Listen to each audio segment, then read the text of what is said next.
Annette, and you might know me on social media as Nettersplays, and today I'm going to go over my top 10 games that I acquired in 2016. Now, I acquired well over 100 games, and of those, I managed to play almost all of them. So I have a huge list of games that I thought back, and I thought, which games are some of my favorite games I picked up this year? So today I'm going to present to you 10 of those, and also 3 honorable mentions. So let's get to it.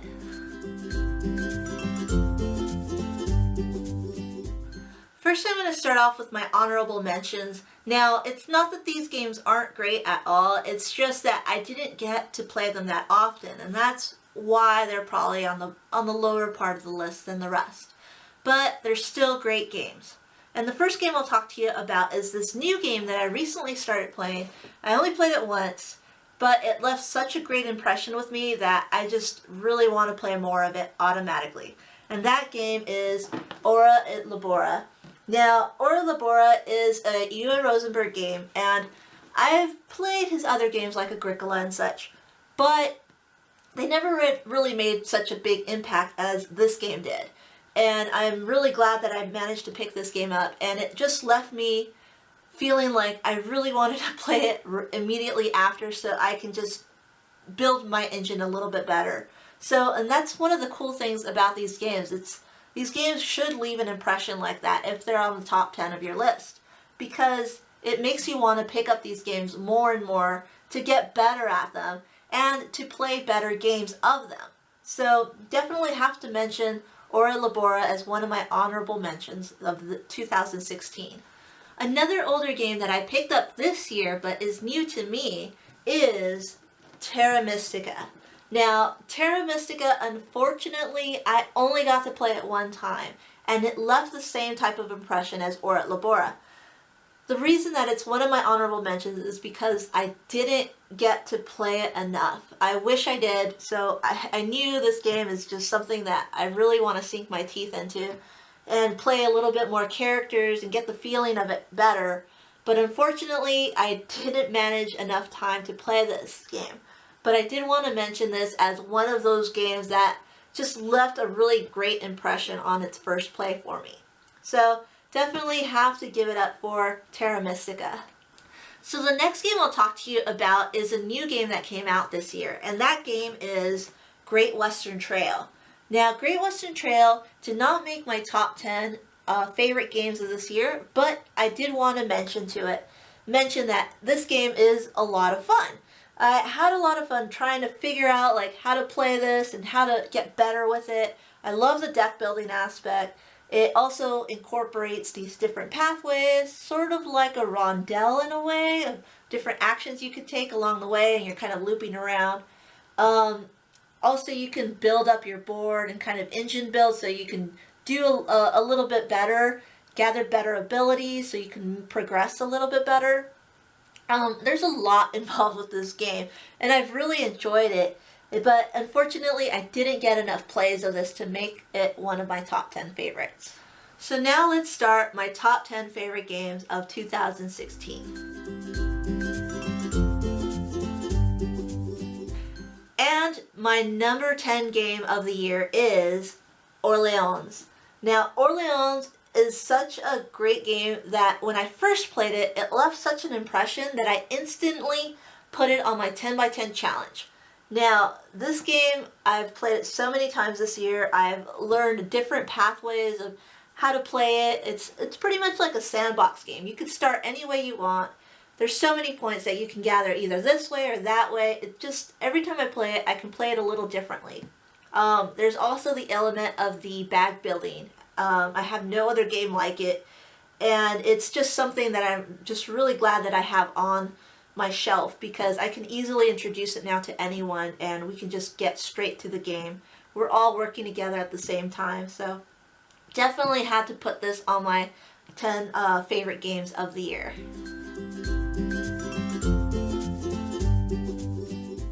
My number 9 favorite game of the year that I acquired this year is Aquasphere.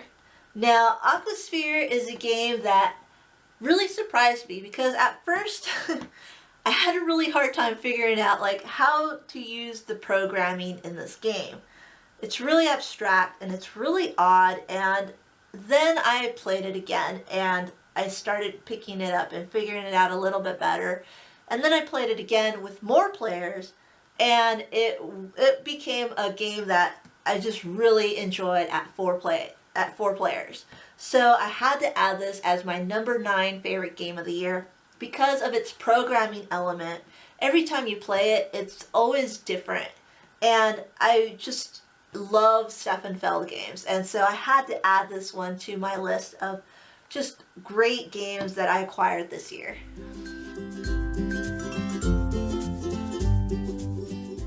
So my number 8 favorite game of this year that I acquired is Isle of Skye.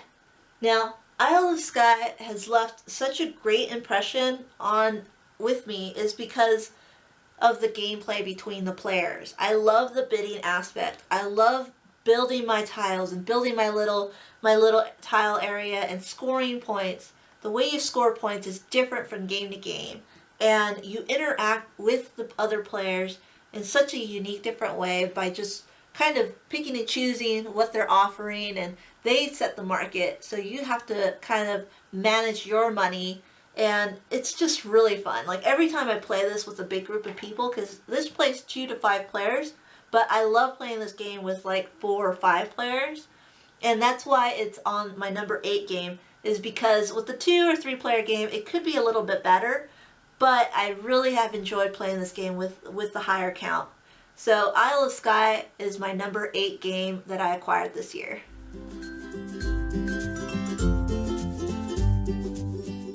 So my number 7 game of the year is Russian Railroads.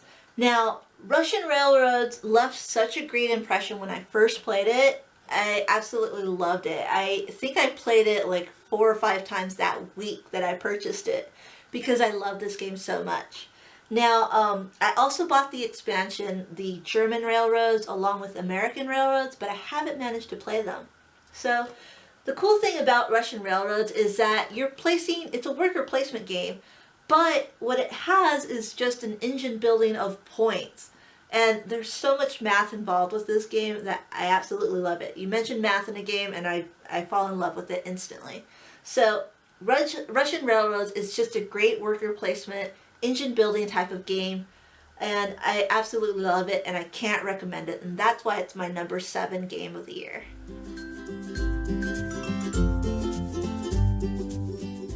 So the next game that I'm going to talk about is not just 1 but 2 games, and they are my number 6 game of the year. Now, it's a little different, but I can't mention one without mentioning the other, so I'm going to mention both as my number 6 game of the year, and that is the Speicherstadt. Now, the Speicherstadt is another game by Stefan Feld, and this game itself is a game that I've always wanted. I managed to get it really cheap at a flea market, and I just instantly fell in love with this game. I love it with just 5 players, 4 players as well, and every time I play this game with a group of players, they instantly fall in love with this game. Now, the Speicherstadt has since evolved into a different game, which came out this year, and that is Jorvik. Now, Jorvik is a Viking theme to the Speicherstadt, but the cool thing about Jorvik is that it also incorporates the expansion to the Speicherstadt. So it incorporates a little bit more than just the base game of the Speicherstadt. So the cool thing about Jorvik, though, is that it's the same game as that, Viking themed, which I don't know about that, but the game mechanic in this is great. I love the interaction between players and the bidding and kind of waiting in line, and I just love the way you can just screw other opponents in the marketplace and with other cards, and it's just a lot of great fun. And every time I introduce this to players, they instantly love it. It's just a game that they automatically want to pick up and play. So definitely Jorvik and the Speicherstadt are my number 6 game of the year.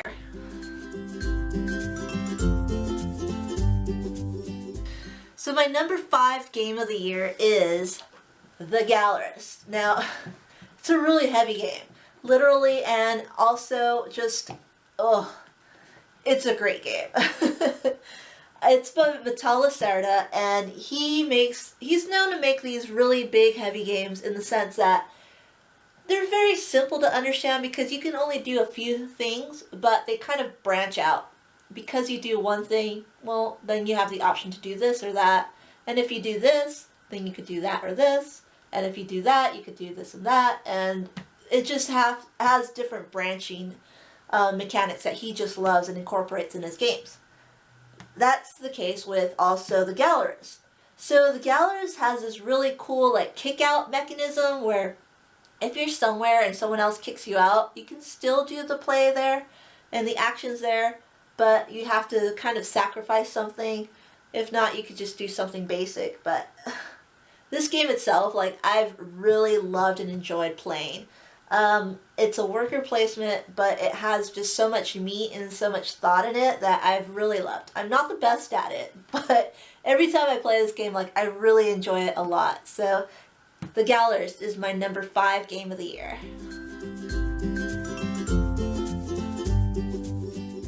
So my number 4 game that I absolutely love is this game called Tzolk'in, the Mayan calendar. Now, Tzolk'in is a worker placement game, and the cool thing about this game is that it has a time element to it, because every time you put your workers onto the board has this kind of gear system where you move the gear and then the workers' placement changes with time.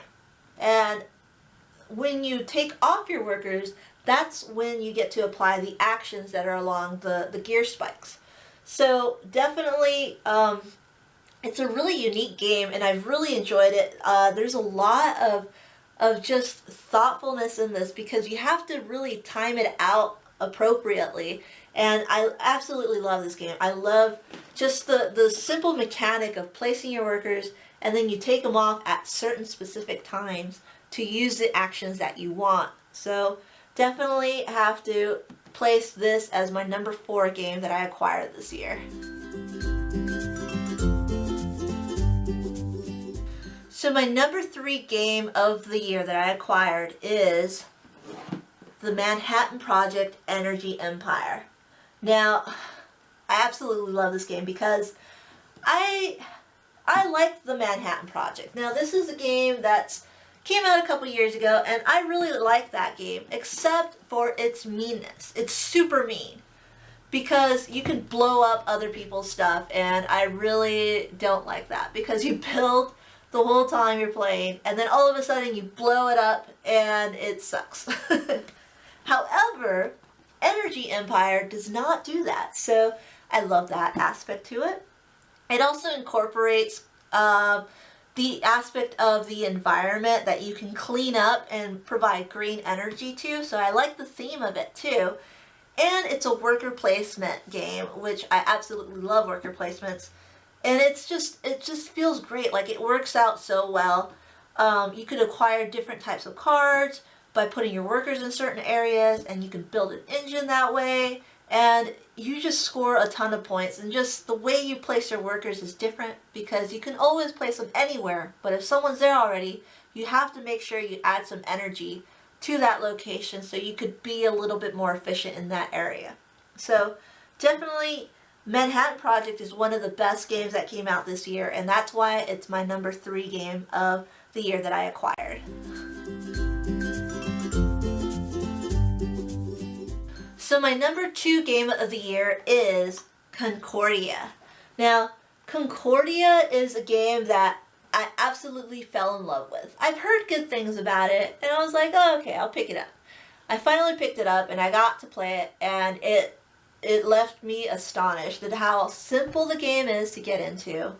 It's a deck builder, but it's also all about controlling different parts of a map. And you also build resources, you use those resources and trade them in for money to acquire different things, like cards to add to your deck. And it's just, the way it works is just so fluid. I love it. I've played it with all player counts, and I absolutely love them at all player counts. It plays really good. and I just can't get enough of this game. I really have to recommend Concordia if you ever get a chance to play this game. Avoid the cover art, but this game is just absolutely awesome. So definitely have to mention Concordia as my number 2 acquired game of 2016. So now comes my number 1 game that I acquired in 2016 and I absolutely love, and that is Terraforming Mars. Now, Terraforming Mars is such a great game, and the reason it's my number 1 game of the year is because I've played it well over 10 times, and I still love it. Like, I have no reason not to play this game. Whenever someone wants to play it, I absolutely throw everything down and just say yes. Because I just love interacting with all the cards in it. It's always different. Every time you build a system, you have to lay them out on the world, and you have to not only balance between area on the board, but you also have to balance between the engine of cards that you're building. And so I love engine building, and this is just one of the better engine builders that I got this year, obviously. But it's just so great. Like, I can't recommend this game enough. I love the theme of it all. It's very scientific. There's some cards that are really goofy and funny, and I can explain this game and just get people going, and they really have enjoyed this game. I haven't met anyone that just dislikes this game at all. So definitely have to mention Terraforming Mars as my number 1 game that I acquired this year. Alright, so those are all my favorite games of 2016 that I acquired and I managed to play and that I love. So yeah, I'm very curious to find out what games did you pick up this year and that you enjoyed. Whether they're new games that came out this year or older games that you acquired this year, it doesn't matter. A game is just perfect if it leaves you wanting more. So definitely leave a comment down below. Just go ahead and mention the best game you played this year and your favorite. So definitely thank you so much for watching this. You can also follow me on Twitter, Facebook. I'm on Instagram. I'm also part of Meeples Included and the Instagamers Network. So thank you so much, and I hope you enjoyed this video. Bye.